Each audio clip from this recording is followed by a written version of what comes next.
नमस्कार। जनमत देख रहे हैं आप। आपके साथ मैं हूं लावनी विनीत।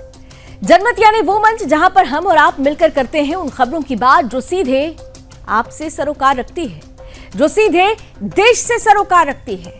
और जब हम देश से सरोकार रखने वाले खबर की बात करते हैं तो राष्ट्र सर्वोपरि की भावना के साथ इन दिनों सिर्फ पूरे देश में या यूं कहें कि दुनिया में ऑपरेशन सिंदूर की चर्चा हो रही है। और ऑपरेशन सिंदूर की गाथा आज एक बार फिर से बंगाल से लेकर बिहार तक गूंजती हुई नजर आई। दरअसल आज पश्चिम बंगाल के अलीपुरद्वार से प्रधानमंत्री नरेंद्र मोदी ने पाकिस्तान को, आतंकिस्तान को एक बार फिर से कड़ा संदेश दे दिया है। पीएम मोदी ने कह दिया कि 22 अप्रैल को पहलगाम में आतंकियों ने हमारी बहनों का सिंदूर मिटाने का दुस्साहस किया था, लेकिन हमारी सेना ने पाकिस्तान को, आतंक को पनाह देने वाले इस आतंकिस्तान को सिंदूर की शक्ति का एहसास करा दिया है। हमने आतंक के उन ठिकानों को तबाह किया जिसकी पाकिस्तान ने कल्पना तक नहीं की थी। पहलगाम हमले के बाद भारत ने दुनिया को बता दिया है कि अगर भारत पर आतंकी हमला हुआ तो दुश्मन को उसकी बड़ी कीमत चुकानी पड़ेगी। और आज की तारीख में भारत के लिए ऑपरेशन सिंदूर न्यू नॉर्मल हो चुका है। प्रधानमंत्री मोदी यही नहीं रुके, उन्होंने आगे भी पाकिस्तान को दो टूक शब्दों में चेतावनी दी, चुनौती दी। कहा कि पाकिस्तान के पास दुनिया को देने के लिए कुछ भी सकारात्मक नहीं है, लेकिन पाकिस्तान का इतिहास आतंक और आतंकियों से भरा हुआ है। 1947 के बंटवारे से लेकर आज तक, चाहे भारत हो या बांग्लादेश, पाकिस्तान ने सिर्फ और सिर्फ आतंक और नरसंहार ही फैलाया है। पीएम मोदी ने साफ कहा कि सीधे युद्ध में पाकिस्तान की हार सुनिश्चित है, निश्चित है, और इसलिए उसने हमेशा से प्रॉक्सी वॉर का सहारा लिया। और इस प्रॉक्सी वॉर में पाकिस्तान का सहारा बने उसके पाले हुए आतंकी, यानी आतंकिस्तान, पाकिस्तान आतंकियों का ही सहारा लेता आया है। पीएम ने यह भी दोहराया कि भारत ने आतंकवाद के खिलाफ अपनी रणनीति और अपनी प्रतिक्रिया को पूरी तरह से आक्रामक रूप दे दिया है, और यह रूप ही हमारा यानी भारत का नया रूप है। उधर रक्षा मंत्री राजनाथ सिंह ने भी इस कड़े रुख को दोहराते हुए पाकिस्तान को आड़े हाथों लिया और कहा कि पाकिस्तान के साथ बातचीत का दायरा अब केवल और केवल आतंकवाद और पीओके तक ही सीमित होगा। भारत अब ना तो चुप रहेगा और ना ही पीछे हटेगा। वो दिन दूर नहीं जब पीओके खुद भारत में होगा। और अब सवाल यह है कि क्या पाकिस्तान को अपनी हरकतों की सजा आखिरकार मिलने जा रही है? भारत की नई रणनीति यानी क्या पीओके की दिशा में निर्णायक कदम इसे ही माना जाए? इस मुद्दे पर गहराई से विश्लेषण के लिए आकलन की जरूरत है और भारत सरकार इस पर आत्मचिंतन कर भी रही है। भारत सरकार पहले ही स्पष्ट कर चुकी है, प्रधानमंत्री पहले ही स्पष्ट कर चुके हैं, रक्षा मंत्री और गृह मंत्री पहले ही स्पष्ट कर चुके हैं कि अब बात होगी तो सिर्फ पीओके की होगी और पीओके से नीचे कुछ भी नहीं। और आज तो रक्षा मंत्री ने साफ तौर पर कह दिया है कि जब चाहे ये अंग भारत का ही है, जब चाहे वो भारत में मिल जाएगा। पीएम मोदी और रक्षा मंत्री राजनाथ सिंह ने किस तरह से पाकिस्तान को लताड़ा और एक बार फिर से दो टूक चुनौती दी, आइए सुनते हैं उन्हीं के शब्दों में।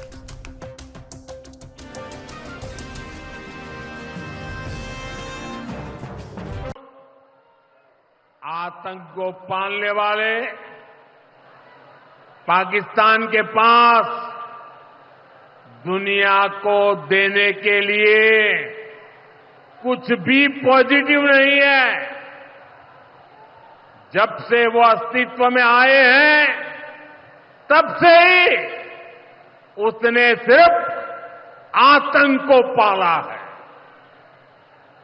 1947 में बंटवारे के बाद से ही उसने भारत पर आतंकी हमला किया।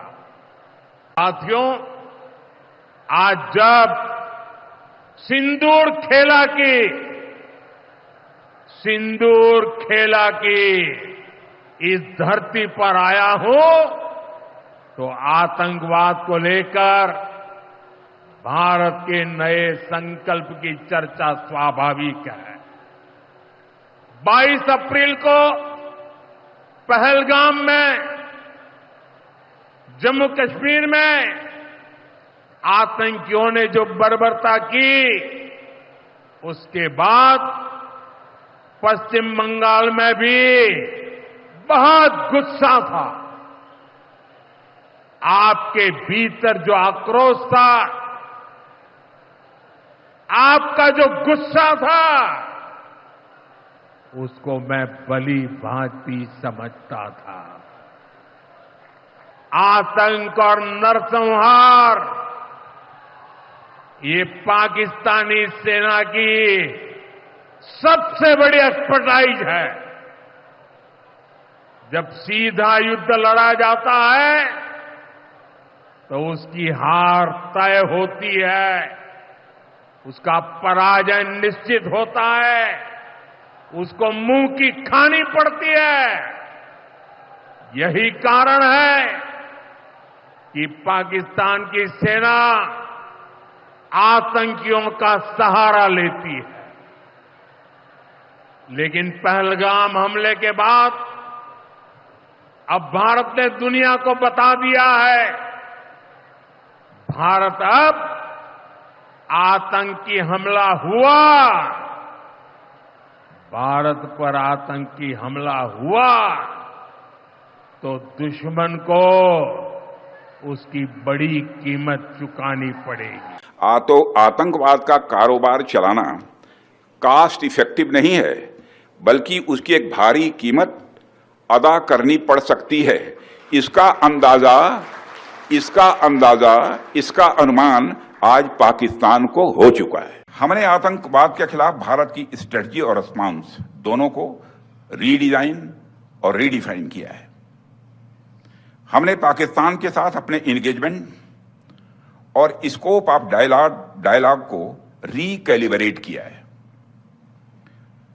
अब जब भी बात होगी, केवल आतंकवाद पर बात होगी, पीओके पर बात होगी और किसी दूसरे मुद्दे पर पाकिस्तान के साथ बात नहीं होगी।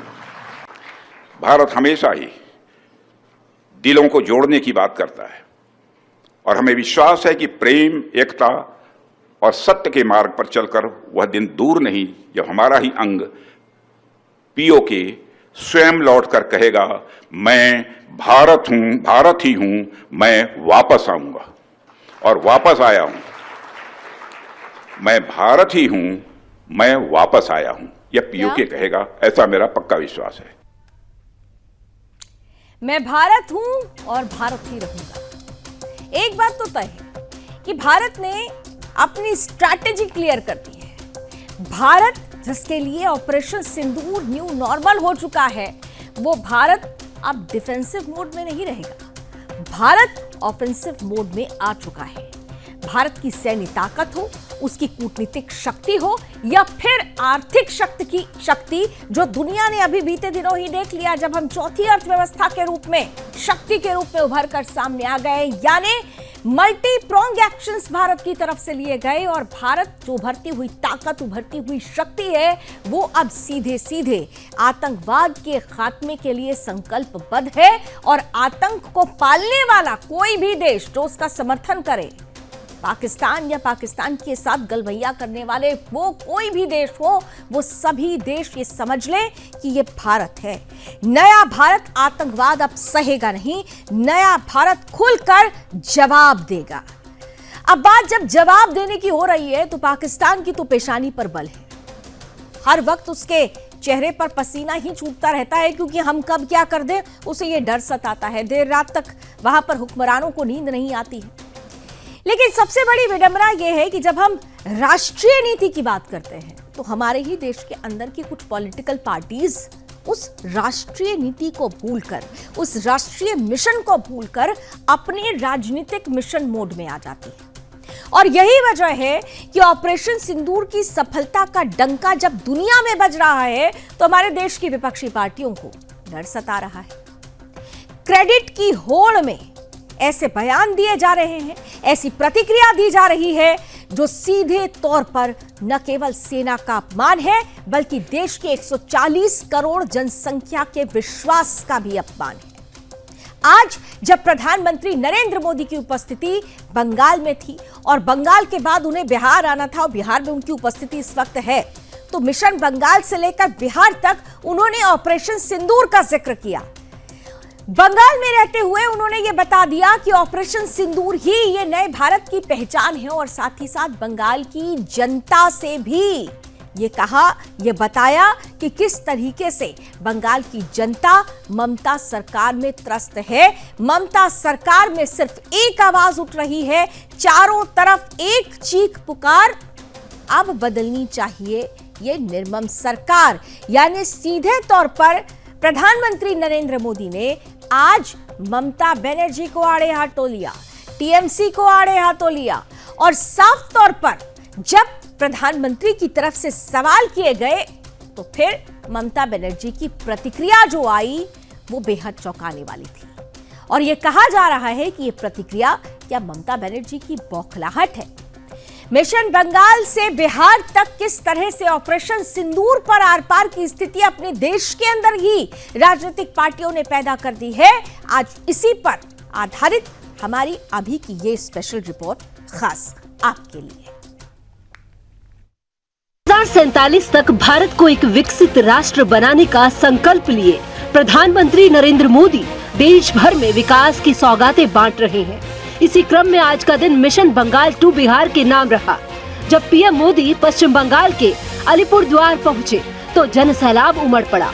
गगनभेदी नारों के बीच जब प्रधानमंत्री मंच पर आए तो जनता की आंखों में उम्मीदें साफ झलक रही थी। प्रधानमंत्री नरेंद्र मोदी ने अलीपुरद्वार की रैली से आज वो सच बोला जिसे ममता सरकार ने सालों से दबा रखा था। अलीपुरद्वार की विशाल जनसभा में पीएम मोदी का गूंजता एक एक शब्द मानो बंगाल की त्रस्त जनता के आक्रोश को स्वर दे रहा था। ये वही ममता सरकार है जिसने भर्ती घोटालों में शिक्षकों के भविष्य से खिलवाड़ किया और जब जनता सवाल करती है तो ये सरकार गुंडों से जवाब दिलवाती है। मैं बंगाल की भद्र जनता से पूछता हूं, क्या सरकारें ऐसे चलती हैं? यही भावेश्वर कर चलेगी? साथियों, बंगाल की जनता पर हो रहे इन अत्याचारों से यहां की निर्मम सरकार को कोई फर्क नहीं पड़ता।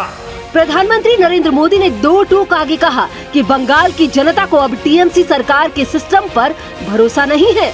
यहाँ की जनता के पास अब सिर्फ कोर्ट का ही आसरा है। इसलिए पूरा बंगाल कह रहा है, बंगाल में मची चीख पुकार, नहीं चाहिए निर्मम सरकार। यहाँ की जनता के पास अब सिर्फ कोर्ट का आसरा ही है। इसलिए पूरा बंगाल कह रहा है, बंगाल में मची चीख पुकार, नहीं चाहिए निर्मम सरकार। अब टीएमसी के पास कोई नैतिक आधार नहीं बचा। जिनके राज में कानून नहीं, लाठी का शासन चलता हो, वो खुद को जनता का सेवक कैसे कह सकते हैं? लेकिन ताज्जुब तो तब हुआ जब पीएम मोदी की खरी खरी सुनकर ममता दीदी बौखला गई, प्रेस कॉन्फ्रेंस कर डाली और उल्टा प्रधानमंत्री पर ही अपमान का आरोप लगा दिया। सुनिए। अब आर्मी को सैल्यूट देने के लिए आएंगे, वो तो आपने नहीं कहा। आर्मी को सॉलिडारिटी करने के लिए आएंगे कि हमारा उत्तर बंगाल में हासीमारा जैसा है। हासीमारा में अब उतरा, इसी के लिए उतरा उधर से अलीपुरद्वार जाने के लिए। शिलीगुड़ी में हमारा एयरबेस है, हासीमारा में है, कालिम्पोंग में है, दार्जिलिंग में है। कभी आप सोचा, आप तो सिक्किम गया ही नहीं, क्यों आप डरते हैं? अभी तो खाली विदेश में घूमते थे। ऑपरेशन सिंदूर में हमारा विरोधी दल चला गया विदेश में, और आप इधर में घूमते हैं और खाली पब्लिसिटी करते हैं। इधर बंगाल में सियासी तापमान उबाल पर था और उधर बिहार में प्रधानमंत्री के पहुंचने से पहले ही पोस्टर वॉर शुरू हो चुका था। एक तरफ बीजेपी और उसके सहयोगी ना देश झुकेगा ना बिहार का विकास रुकेगा का संकल्प लेकर मैदान में है, तो वहीं विपक्ष ऑपरेशन सिंदूर को मुद्दा बनाकर घेराव की कोशिश कर रहा है।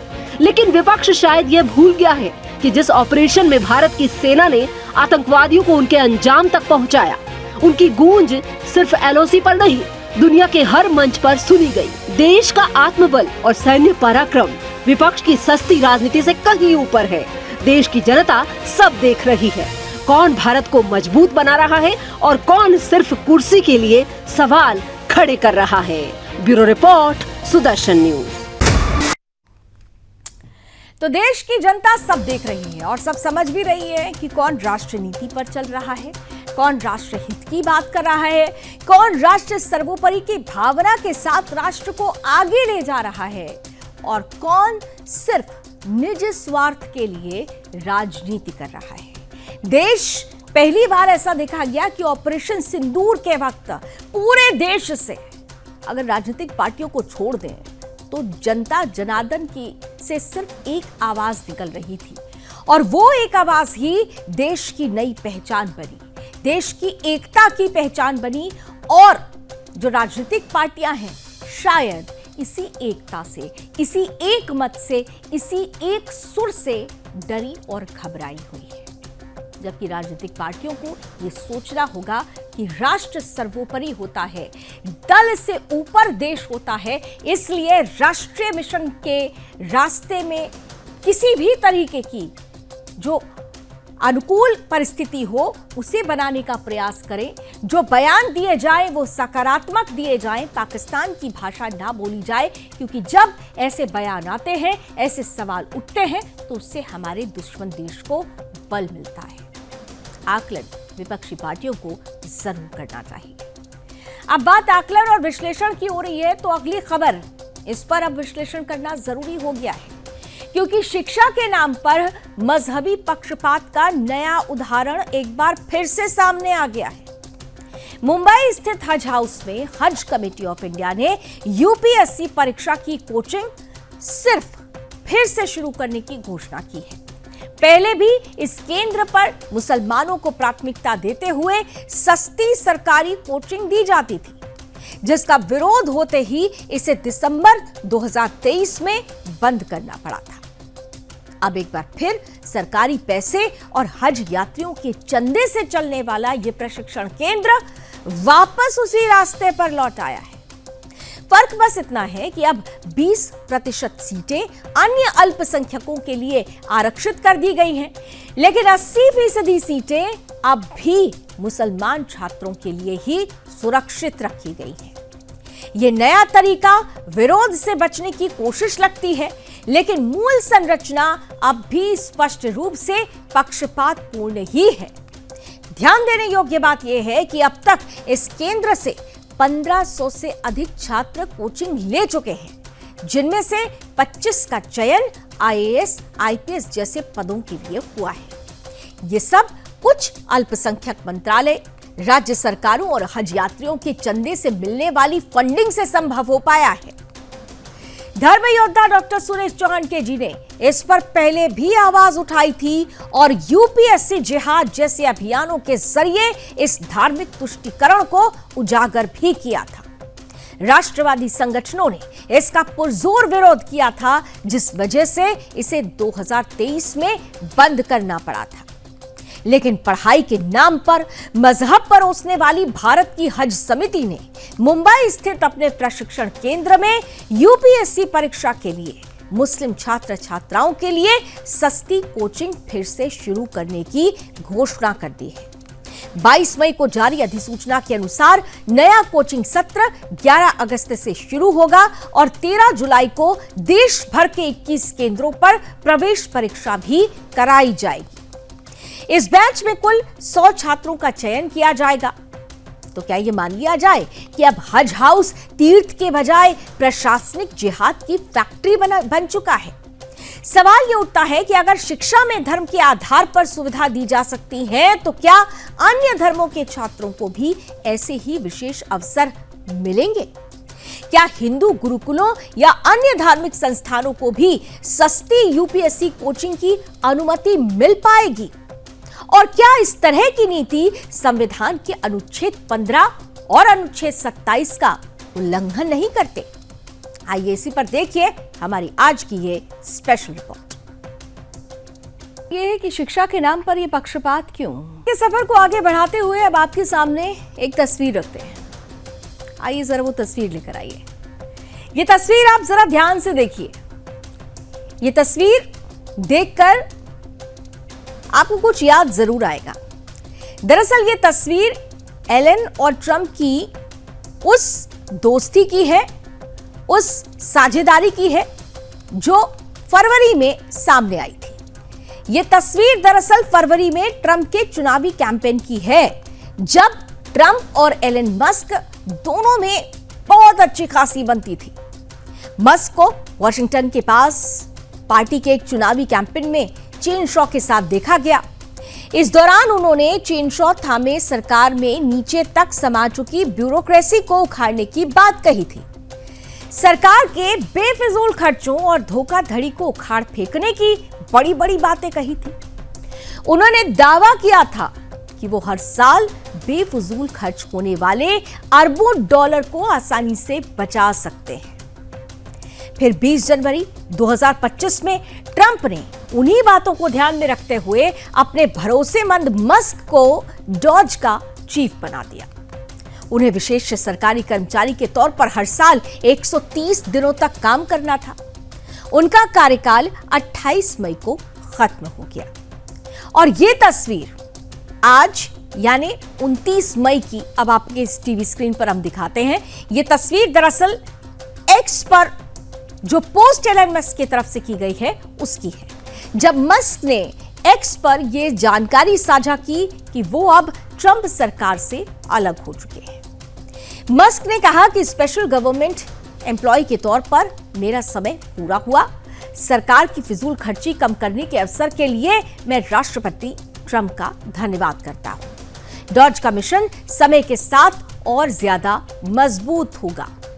तो कुछ समय पहले तक तो कुछ समय से हमने देखा भी कि ट्रंप प्रशासन की कुछ नीतियों से मस्क काफी नाराज चल रहे हैं। लोग तो ये भी कह रहे हैं कि उन्होंने जब ट्रंप से दूरी बनाई है उसके पीछे उनकी वही नाराजगी है। दुनिया के सबसे चर्चित अरबपति हैं और टेस्ला के सीईओ एलन मस्क जो ट्रंप सरकार से अब अलग हो चुके हैं। मस्क ने अमेरिकी राष्ट्रपति ट्रंप के सलाहकार पद से इस्तीफा दे दिया है। वो सरकारी दक्षता विभाग का राजपाट छोड़कर अपने कारोबार की दुनिया में लौट गए हैं।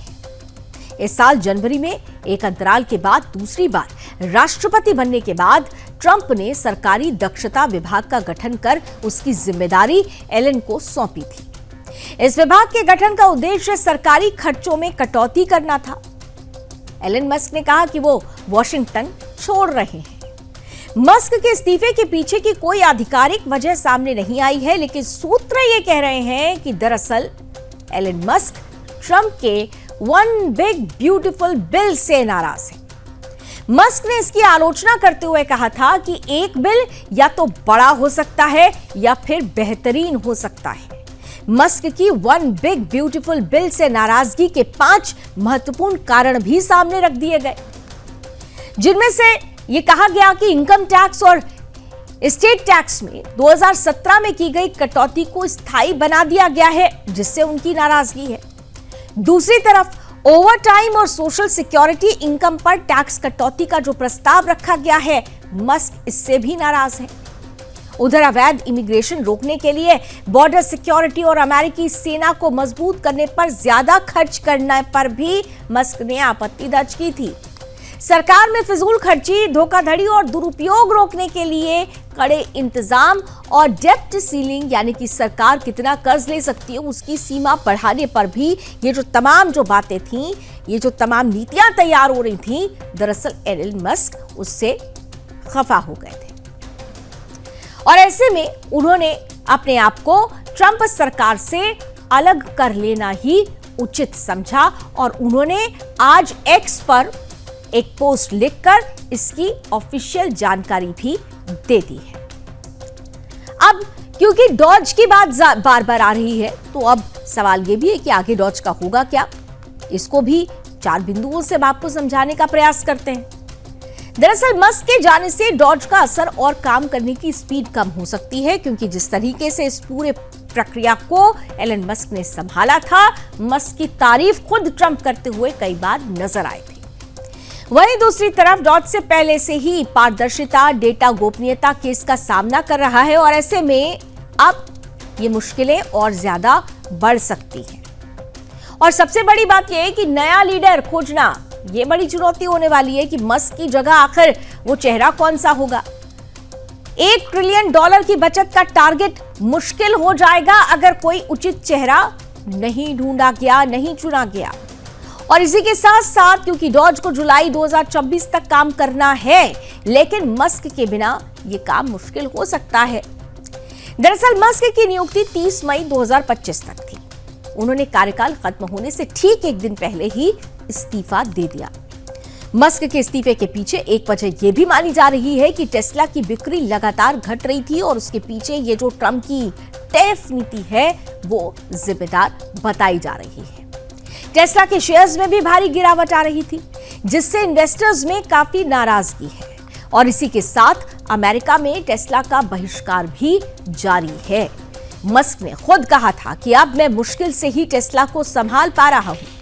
मस्क 2024 चुनावों में ट्रंप के चुनावी मंचों पर साथ दिखाई दिए थे, लेकिन अब वही मस्क ट्रंप की आर्थिक नीतियों को लेकर उनका विरोध कर रहे हैं। एलन मस्क ने 2024 के अमेरिकी राष्ट्रपति चुनाव में ट्रंप के लिए $250 मिलियन खर्च किए थे। उन्होंने 2026 के मिड टर्म इलेक्शन से पहले ट्रंप की टीम को $100 मिलियन देने का भी वायदा किया था, लेकिन अभी तक ये रकम नहीं दी गई है, जिससे ट्रंप के कई सहयोगी नाराज हैं। ट्रंप सरकार में मस्क के वो 4 फैसले जिनका विरोध भी हुआ, मस्क को भी विरोध का सामना करना पड़ा। अब वो कौन से फैसले थे वो हम आपके सामने रख रहे हैं। दरअसल मस्क की टीम ने ट्रेजरी डिपार्टमेंट और सोशल सिक्योरिटी एडमिनिस्ट्रेशन के डेटा तक पहुंच हासिल की और इसे नेशनल सिक्योरिटी के लिए खतरा बताया। इसके तहत मस्क ने 56,000 सरकारी कर्मचारियों की छटनी की। इसके खिलाफ 75,000 कर्मचारियों ने स्वैच्छिक बायकॉट स्वीकार किया था। मस्क ने ईमेल भेजकर सरकारी कर्मचारियों से उनके काम का लेखा जोखा यानी हिसाब मांगा था, जिसे कई गवर्नमेंट एजेंसियों ने नजरअंदाज करने को कहा। वहीं यूएसएड और वॉइस ऑफ अमेरिका जैसी एजेंसियों को बंद करने की भी कोशिश की गई। इनकी फंडिंग या तो रोक दी गई या उसमें भारी कटौती की गई। ट्रंप सरकार में मस्क की दखलंदाजी के खिलाफ पूरे अमेरिका में जोरदार प्रदर्शन हुए थे। एक मीडिया रिपोर्ट ये कहती है कि 6 अप्रैल को देश भर में 1400 से ज्यादा रैलियां की गई थी, जिनमें सिविल राइट ऑर्गेनाइजेशन, मजदूर संघ, वॉलंटियर्स, LGBTQ और के वॉलंटियर्स, पूर्व सैनिक और चुनावी कार्यकर्ता भी शामिल थे। अमेरिका के सभी 50 प्रांतों में ये प्रदर्शन हुए थे और ऐसे में एलन मस्क का ये इस्तीफा न सिर्फ अमेरिका की राजनीति में हलचल मचा रहा है, बल्कि उनकी कारोबारी और सार्वजनिक छवि पर भी बड़ा असर डाल रहा है। मस्क ने डॉज छोड़ने से एक दिन पहले एक इंटरव्यू में कहा था कि राजनीति में जितना करना था वो कर लिया, अब चंदा नहीं दूंगा। फेडरल ब्यूरोक्रेसी की हालत जितनी सोची थी उससे कहीं ज्यादा खराब है। अब सवाल यह है कि क्या अब मस्क पूरी तरह टेस्ला और स्पेस एक्स पर फोकस करेंगे या फिर राजनीति में कोई नई भूमिका निभाते हुए नजर आएंगे।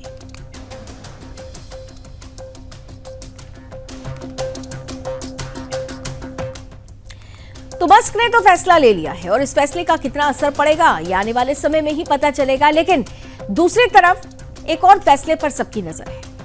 नीट पीजी 2025 के अभ्यर्थियों ने परीक्षा प्रणाली में पारदर्शिता और समानता की मांग को लेकर सुप्रीम कोर्ट का दरवाजा खटखटाया है। एडवोकेट सत्यम सिंह राजपूत ने यूनाइटेड डॉक्टर्स फ्रंट यानी यूडीएफ की ओर से याचिका दायर की, जिसमें एकल शिफ्ट में परीक्षा आयोजित करने, उत्तर कुंजी और स्कोरिंग प्रक्रिया को सार्वजनिक करने और किसी भी मूल्यांकन प्रणाली को विशेषज्ञ समीक्षा के बाद लागू करने की मांग की गई है।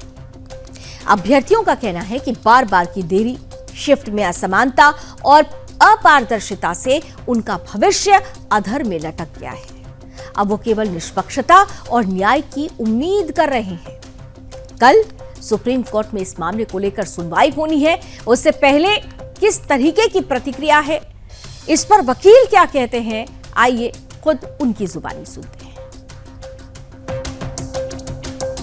इसमें 2 पिटीशन फाइल हुए हैं सुप्रीम कोर्ट में, एक कुछ पिटिशनर्स की एस्पिरेंट्स की तरफ और से एक जो है मैं जिसको रिप्रेजेंट कर रहा हूँ वो यूनाइटेड डॉक्टर्स फ्रंट की तरफ से याचिका जो है सुप्रीम कोर्ट में फाइल की गई है, जिसमें सरकार को जो है नोटिस इशू किया गया था 5 मई को। पहली बार जो पहली सुनवाई हुई थी, उसके बाद लगातार इस मैटर को लेकर के अर्जेंट मेंशनिंग हुई।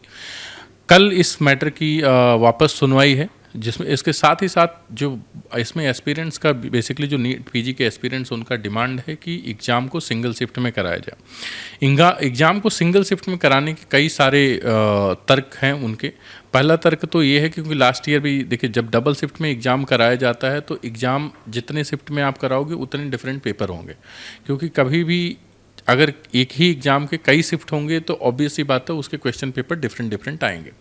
सो इसमें अगर बच्चों का कहना है कि अगर मान लो सपोज मैं फर्स्ट हाफ में बैठ रहा हूँ या कोई सेकंड हाफ में बैठ रहा हूँ, उस किसी एक शिफ्ट का पेपर इजी हो सकता है, किसी एक शिफ्ट का पेपर कठिन हो सकता है। लेकिन उसमें सबसे बड़ी जो समस्या आएगी, क्योंकि नीट पीजी के बच्चों को जो है जो स्टूडेंट्स होते हैं उनको कभी आंसर शीट नहीं दिया जाता है, कभी क्वेश्चन पेपर नहीं दिया जाता, कभी राव मार्क्स नहीं दिया जाता, उनको सीधा उनका रैंक जो रिजल्ट आता है वो डिसाइड होता है। अब सबसे बड़ी समस्या ये है कि ये कैसे निर्धारित होगा कि कौन सा शिफ्ट इजी है, कौन सा टफ है, क्योंकि जब पता नहीं है तो जब हमें मिलता ही नहीं है कुछ हमारे हाथ में किसी भी तरीके का कोई पेपर नहीं तो हमें पता भी नहीं चलता। साथ ही साथ इनका एक नॉर्मलाइजेशन का फॉर्मूला है जिसको ये कहते हैं कि जो ईजियर शिफ्ट और जो हार्डर शिफ्ट है उसको मैच करते हुए वो चीज़ों को बैलेंस करेंगे, कि जो हार्डर शिफ्ट है उसको बैलेंस करेंगे उस नॉर्मलाइजेशन के मेथड से।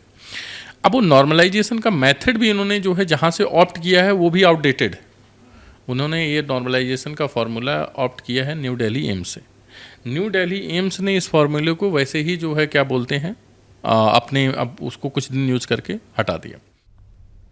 तो अब सुप्रीम कोर्ट पर सबकी नजर है, लेकिन नजर आज मध्य प्रदेश की भी एक खबर पर रही। दरअसल मध्य प्रदेश में राइट टू एजुकेशन यानी आरटीई एक्ट के तहत निजी विद्यालयों में निशुल्क प्रवेश के लिए लॉटरी प्रक्रिया का शुभारंभ हो गया है।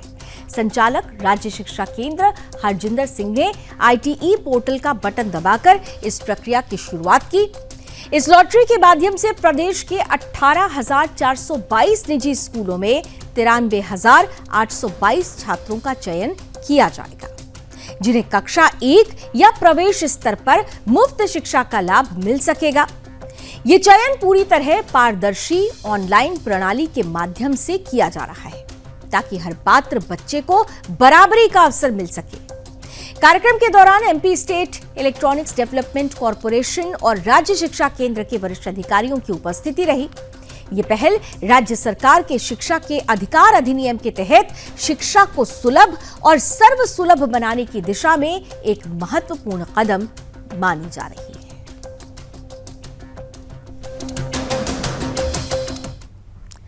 तो बड़ा कदम और अहम कदम इसे माना गया है। वहीं दूसरी तरफ मध्य प्रदेश से एक और खबर है। संस्कृति बचाओ मंच के अध्यक्ष चंद्रशेखर तिवारी ने मुस्लिम धर्म गुरुओं से मांग की है कि इस बकरीद पर खून खच्चर न करते हुए मिट्टी के इको फ्रेंडली बकरों की कुर्बानी दी जाए। चंद्रशेखर तिवारी ने कहा कि जब इको फ्रेंडली होली हो सकती है, इको फ्रेंडली दीपावली हो सकती है, तो फिर इको फ्रेंडली गणेश प्रतिमा का निर्माण भी हो सकता है। तो क्या मिट्टी के बकरों की कुर्बानी नहीं दी जा सकती? क्या उन्होंने कहा है, आप भी सुनिए। मंच मुस्लिम धर्मगुरुओं से ये मांग कर रहा है। पिछले 4 साल पहले भी हमने मांग करी थी कि जब हमारे त्योहार इको फ्रेंडली हो सकते हैं, हमारी दिवाली इको फ्रेंडली हो सकती है, हमारी जो है होली इको फ्रेंडली हो सकती है, हमारे गणेश जी जो है वो इको फ्रेंडली गणेश प्रतिमाओं का विसर्जन हो सकता है। तो क्या ईद इको फ्रेंडली नहीं हो सकती? एक प्रतीकात्मक बकरों की कुर्बानी दीजिए, जिससे कि खून खच्चर भी नहीं होगा, खून का प्रदूषण भी नहीं होगा। हजारों लाखों गैलन जो है खून को बहाने के लिए पानी लगता है, उसका पानी की बर्बादी नहीं होगी। संस्कृति बचाओ मंच मुस्लिम धर्मगुरुओं से मांग कर रहा है कि आप इको फ्रेंडली ईद को मनाएं, और साथ ही हम हिंदू समाज से भी मांग कर रहे हैं कि जो हिंदू बकरे मुस्लिमों को बेच रहे हैं वो ना बेचे, क्योंकि हमारे यहाँ तो हर जीव में प्राण होते हैं, हर जीव में भगवान का वास होता है। इसलिए निवेदन है कि जो हिंदू हमारे बकरे बेच रहे हैं वो भी मुस्लिमों को बकरे ना। राजधानी दिल्ली की अब बात कर लेते हैं, जहां नॉर्थ ईस्ट खजूरी खास इलाके में मंगलवार को एक बार फिर जिहादियों का आतंक देखने को मिला है। देर रात एक जिहादी हिंदू घर के सामने जबरन बकरा बांधने लगा तो हिंदू परिवार ने उसका विरोध किया। बस इतनी सी बात, और इतनी सी बात पर ही जिहादियों ने हिंदू परिवार के साथ जमकर मारपीट की। कई लोग इस मारपीट में गंभीर रूप से घायल हुए। घटना में स्थानीय निवासी विजेंद्र धामा गुर्जर और उनकी पत्नी को जिहादियों ने पीटकर घायल कर दिया।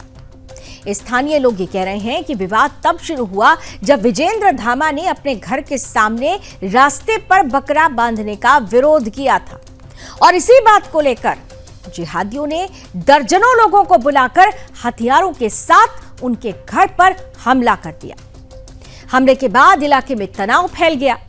घटना की जानकारी मिलते ही स्थानीय हिंदू समुदाय के लोग एकत्रित हो गए, जिसके बाद हमलावर मौके से फरार हो गया। स्थिति को कंट्रोल में लाने के लिए पुलिस के साथ साथ अर्धसैनिक बलों की भी तैनाती की गई। घायलों को इलाज के लिए अस्पताल में भर्ती कराया गया। पुलिस मामले की गंभीरता को देखते हुए इलाके की निगरानी कर रही है और सीसीटीवी फुटेज खंगालने की शुरुआत भी हो चुकी है। वहीं इसके अलावा मुंबई के घाटकोपर में भी कुछ ऐसा ही हुआ। मुंबई के घाटकोपर में भी सोसाइटी में जबरन बकरा काटने पर हिंदुओं ने नाराजगी जताई। जिहादियों ने हिंदुओं को परेशान करने के लिए ही सोसाइटी में बकरा काटा। यह इलाका दरअसल, ये तो आपने मुंबई की बात कर ली, दिल्ली और मुंबई दोनों से ही एक ही जैसी खबरें आई। लेकिन अगर हम दिल्ली की बात करते हैं, खजूरी खास से जहां जो घटना आई थी, दिल्ली का नॉर्थ ईस्ट खजूरी खास इलाका मिनी पाकिस्तान के नाम से जाना जाता है, जहां बांग्लादेशी और रोहिंग्या घुसपैठियों का अवैध कब्जा है। जिहादियों का आतंक इस कदर है कि इलाके में पुलिस के साथ साथ अर्धसैनिक बलों की भी तैनाती करनी पड़ रही है। जहां इन जिहादियों की संख्या ज्यादा हो जाती है, वहां ये हिंदुओं को जीने नहीं देते। इस घटना के बाद से इलाके के हिंदू परिवार प्रशासन को पलायन की धमकी दे रहे हैं। किस तरह से वो अपनी पीड़ा उजागर कर रहे हैं, कह रहे हैं कि अगर जिहादियों और अपराधियों पर कार्रवाई नहीं हुई तो वो यहां से पलायन करने को मजबूर हो जाएंगे। लेकिन सवाल वही कि क्या हिंदू भारत से पलायन करके जाने को मजबूर होगा तो जाएगा कहां पर? पलायन करते करते तो जम्मू भी छोड़ दिया। बंगाल में पलायन की खबरें लगातार आ रही हैं। भारत में ही हिंदू सुरक्षित अगर महसूस नहीं करेगा तो फिर कहां महसूस करेगा? तो ये तय करना होगा हमें और आपको। ये जो राष्ट्रीय राजधानी घुसपैठी युक्त हो गई है, उसे मुक्त करने के लिए, घुसपैठी मुक्त करने के लिए भी एक अभियान की शुरुआत करनी होगी, तभी हिंदू सुरक्षित रह पाएंगे। आइए आगे बढ़ते हैं और आपको पुणे शहर से भी खबर बताते हैं। दरअसल ऐतिहासिक गुरुवार की हम बात करेंगे, ऐतिहासिक गुरुवार पेठ की, जहां क्षेत्र में अवैध अतिक्रमण, संदिग्ध गतिविधियों और प्रशासन की निष्क्रियता के खिलाफ जोरदार रास्ता रोको आंदोलन आज किया गया। यह विरोध प्रदर्शन खड़कमल पुलिस स्टेशन की सीमा के भीतर हुआ, जहां जागरूक नागरिकों, हिंदू संगठनों और सामाजिक संस्थाओं ने एकजुट होकर कार्रवाई की मांग की। उन्होंने प्रशासन पर कार्रवाई न करने के आरोप लगाए। आरोप में कहा गया कि सरकारी जमीन पर अतिक्रमण किया गया है, अवैध मस्जिदों के जरिए देश विरोधी माहौल बनाया जा रहा है, इलाके में मादक पदार्थों की तस्करी जारी है, विदेशी संदिग्धों की आवाजाही भी जारी है, गंभीर गतिविधियों पर प्रशासन मूक दर्शक बना हुआ है। ये गंभीर आरोप है जो प्रदर्शनकारी लगा रहे हैं। प्रदर्शनकारियों ने गुरुवार पेट को मात्र एक वार्ड नहीं बल्कि मराठा स्वराज्य के बीच का स्थल बताया। दरअसल ये वही भूमि है जहां छत्रपति शिवाजी महाराज का संकल्प अंकुरित हुआ था। जिजाऊ जैसे माताओं ने राष्ट्र नायक गढ़े और साथ ही महात्मा फूले, सावित्रीबाई फूले, डॉक्टर बाबा साहेब अम्बेडकर जी और लहू जी बस्ताद साल्वे के विचार यहीं पर फले फूले और आज उसी भूमि पर अवैध गतिविधियां चल रही हैं। प्रशासनिक तंत्र शून्य दिखाई दे रहा है।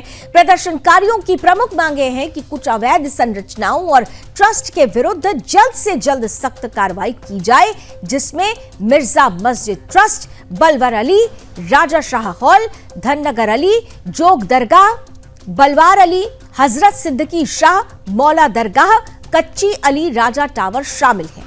लोगों ने प्रशासन से कार्रवाई नहीं करने पर आंदोलन और तेज करने की चेतावनी दी है। कहा है कि गुरुवार पुणे की सांस्कृतिक और ऐतिहासिक पहचान है। गुरुवार पेट ये दरअसल पुणे की सांस्कृतिक और ऐतिहासिक पहचान है। इसे अतिक्रमण और देश विरोधी गतिविधियों के अड्डे में बदलने नहीं देंगे। सरकारी भूमि पर धर्मस्थलों के नाम पर कब्जा बर्दाश्त नहीं किया जाएगा। प्रशासनिक निष्क्रियता को अब जनता बर्दाश्त नहीं करेगी। अब तक प्रशासन की ओर से इस मामले में कोई स्पष्ट प्रतिक्रिया सामने नहीं आई है। ये जो तमाम परिस्थितियां पैदा हो रही हैं, वो चाहे राष्ट्रीय राजधानी दिल्ली की बात हो या आर्थिक राजधानी मुंबई की बात हो या फिर पुणे जैसे सांस्कृतिक शहरों की बात हो या देश के कई ऐसे इलाके, वहां पर आप जानते हैं कि ये स्थिति क्यों बदल रही है, क्यों बन रही है? क्योंकि जब जब हिंदू घटा है तब तब देश बटा है और जहां जहां हिंदू बटा है वहां वहां देश कटा है। इसलिए एकता दिखाइए। संगठन में ही शक्ति है। हिंदुओं को एकजुट होकर, एकमुश्त होकर अपनी आवाज बुलंद करनी होगी, तभी तस्वीर बदलेगी। इसी उम्मीद के साथ जनमत में अभी बस इतना ही। देश और दुनिया की तमाम खबरों के लिए आप जुड़े रहिए सुदर्शन न्यूज के साथ। जय हिंद।